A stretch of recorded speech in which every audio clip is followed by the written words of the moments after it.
games happen on April 11th, Thursday. We have 3 more days left.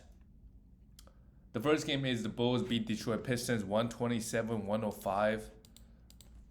Does the Bulls have anything to play for at this point with 2 games left? They don't. They have nothing to play for. They're going to be in the plains. They're going to be the 9th seed.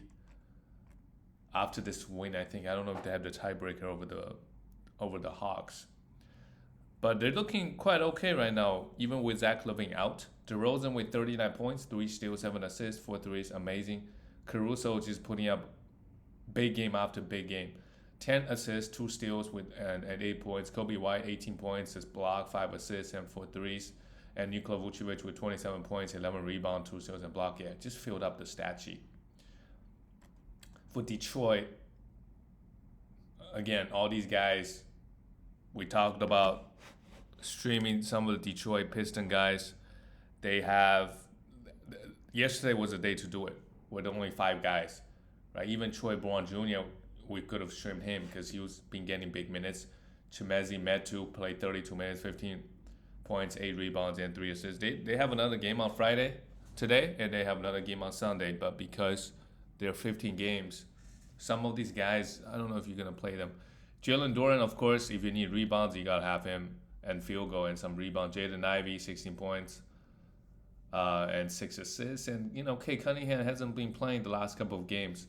He did have a good week last week, I think. But, there's no point playing him. He's also dealing with some things. Marcus Sasser played 32 minutes. Yeah, you could also, a guy that if you're looking for points in the assist, right, if you try to win those categories, what you should do is you should drop every single big man. Not every single one, because every night you need to have a center, right? You need to have a power forward. But outside of that, you should just drop all the guys that you don't, if you need assists, you drop all the big men who don't give you assists.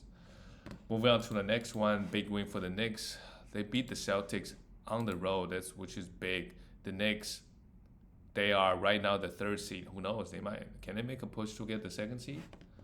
118-109. But with no Julius Randle, what is their ceiling? You could argue maybe it's even better, because Randle historically has suffered in a major way in playoffs always. Jalen Brunson, 39 points. He's 6'3". He's just kind of unstoppable. Offensively, I don't know how he does it. He's a little guy, 39 points is amazing. Dante DiVincenzo plays 41 minutes, 3 17 points. Isaiah Hartenstein just putting up the numbers. He was out, middle of the season. Came back, originally struggled a little bit, and the minutes wasn't there. Now he's fully back up. 13 rebounds, 7 offensive, 6 assists, a steal, and 2 blocks. OG Anunoby with 12 points, a steal, and a block, and 2 threes. Also played well. And how about Josh Hart? He had 16 rebounds in 32 minutes, 5 assists, and a steal. It's crazy. Josh Hart wasn't getting minutes beginning of the season. He was not getting the minutes he deserved. Maybe like 25 minutes a night. He's just putting up big numbers whenever he gets minutes. For the Celtics, they actually have their full squad, and Jrue Holiday, congratulations, had a big contract, 4 years for. Man, these players nowadays, they're getting paid. They're getting paid a lot, and Jrue Holiday just secured another bag. Good for him. Can he be the difference for the Celtics in the playoffs? I think that's got to motivate him a little bit. Getting the big contract right before the playoffs start. Derek White, a steal and a blocked. 2 points, not the best game. It was a -20. Yeah, the starters got destroyed. Kristaps Porzingis, 14 points and 2 blocks, and Tatum was a -30. Jaylen Brown was a -29. Both guys played all right, but this is not a great look for the Celtics heading into the playoffs. The good thing is, Celtics don't really have to deal with the Knicks or the Bucks until the Eastern Conference Finals. They really have a cakewalk. Depend if they play the Celtics. If they play the Sixers in the first round, maybe they have a little bit more trouble. But they play the Magic, they play the Cavaliers, they almost have no shot. The next game is the Houston Rockets. They lost to the Jazz. They had nothing to play for, both teams. They still play Fred VanVleet big minutes. I'm not sure why. But Fred VanVleet is having his best. Um, he's played his best in the last month of the playoffs, which is huge. He's like a top 10 player. Another crazy game here with 42 points, 9 threes. He took 30 field goals. I'm not sure. Jalen Green left the game. He got hurt or whatever, but 30 field goals got to be a career high for him. Hit 9 threes, amazing. Maybe he's trying to break some record. Big game. Jabari Smith Jr. plays just 25 minutes. Amen Thompson continues to put up great numbers. Just like his brother, 10 rebounds, 2 steals, and 15 points. He can put up some numbers, this guy. Next year, for the Rockets, the outlook, Şengün is going to be back, right? Tari Eason, we know when he gets minutes, he can have. They got a lot of good fantasy players on this team, on this young Rocket team. For the Jazz, they somehow pulled out a win. Keontae George, 20 points, 5 assists, and 2 steals and 2 threes. Amazing. The rest of the guys, not sure who to trust other than Keontae George. Because, Taylor Hendricks and Omer, they play 18, 19 minutes respectively, right? Gianni, I don't know who this guy is, played 24 minutes. And then some of the guys off the bench play some minutes. So, other than Keontae George, I really would not stream any of the Jazz guys. And for next year, Jazz still kind of in the rebuild mode. And we can see this year, they just rested all the guys, even the young guys too. Right, Lauren Markkinen, I don't know if they're resting him. He did have a legit injury, but that's always a concern when you draft. Well, if you still have fantasy late till this last week of the regular season, then this is something to think about. I don't mind it, to be honest. A lot of people say, you should probably end your league 2 weeks before. That means, I think you get rewarded for having a good team during the regular season. You can at least make it to the finals. But once you make it to the finals, sometimes it just depends on so many other factors, which I think is okay because, I don't know, just more luck involved. I'm okay with that component, especially when you get to the finals. But a lot of people might disagree. The next game is the Pelicans beat the Kings 135-123. Wow. The Kings, actually, speaking of Kings and Warriors and Lakers, they are at a 3-way tie right now. So they got to play the last 2 games to see, because you couldn't go from 10th to 8th. That's crazy. And a lot of, Lakers and Warriors especially, they owed. For the Pelicans, Herbert Jones, 6 assists, 5 rebounds, no defensive set. Okay, and how about Trey Murphy? 44 minutes.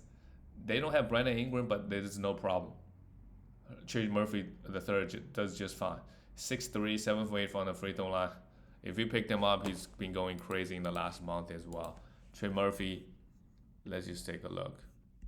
In the last month. By the way, last month, Victor Wembanyama is the first-ranked player. Next year, he's got to go top 5. I would not go top 1 and 2.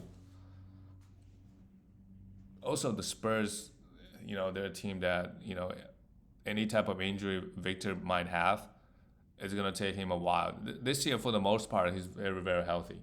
But we don't know next year. Trey Murphy is the 46th ranked player in the last month. Yes, he's that good.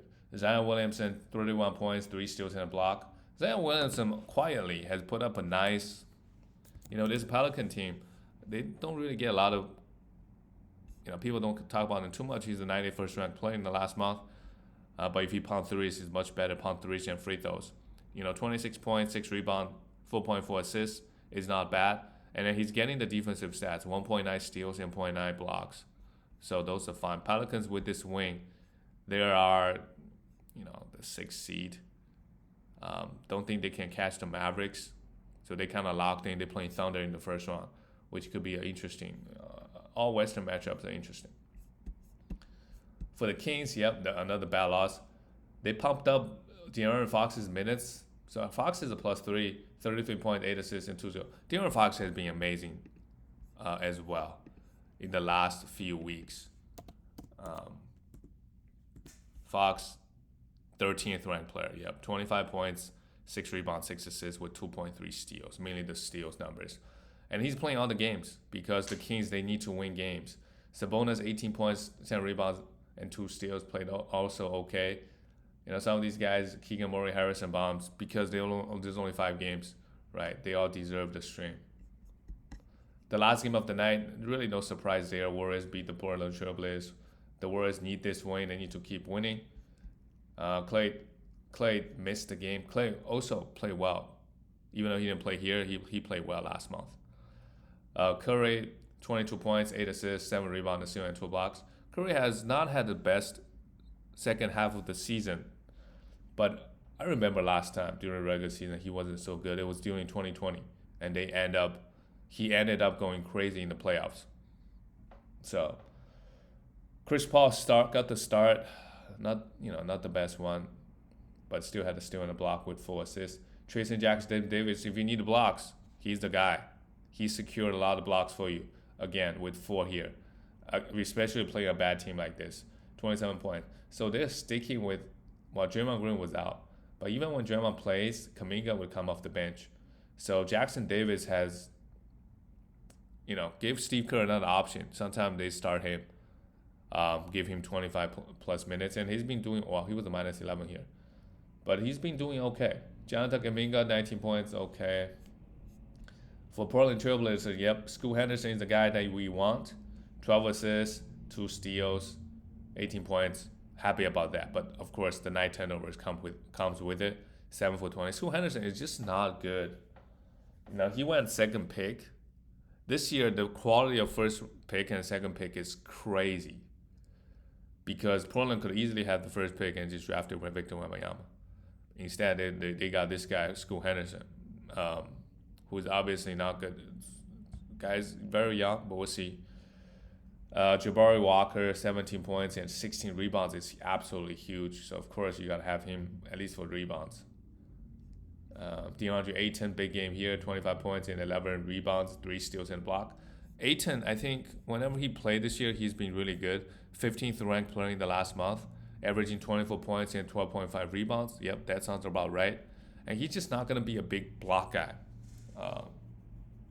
in his career. He just doesn't get the blocks that we want him to get. And that's it, guys. I'll see you tomorrow.